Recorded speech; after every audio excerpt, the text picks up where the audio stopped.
He's caught over 800 10-pound-plus largemouth bass, holder of 13 worldwide patents, and inventor of the weedless trolling motor prop. Doug Hannon is the Bass Professor. While some of us might fear it, because of the challenge, everybody likes to fish a new body of water, find themselves a new lake and a new place, to find that excitement and the adventure of beginning again and finding new fish.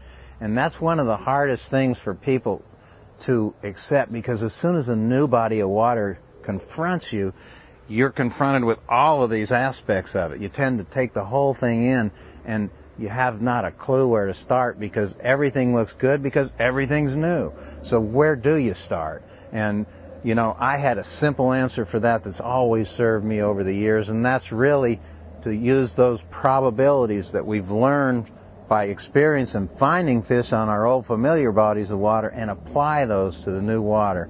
And many of those things are really obvious, but we tend to put them in the background when confronted with new water. One of the most surefire bets in this is to consider the northwest factor.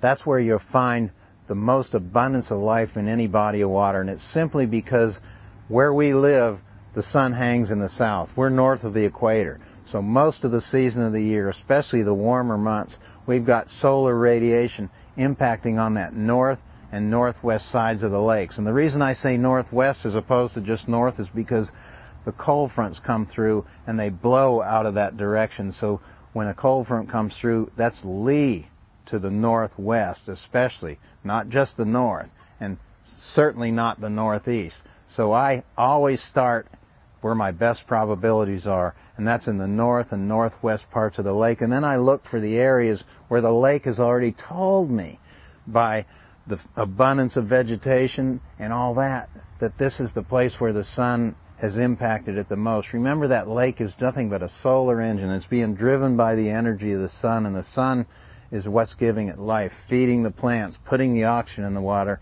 and making a place for bait and therefore for big fish to feed. Big fish like a constant.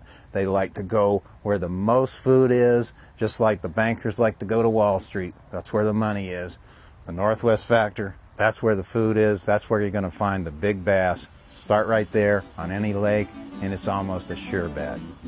If you've enjoyed today's edition as much as I have being here for you, then don't forget, click on that button and send this to a friend.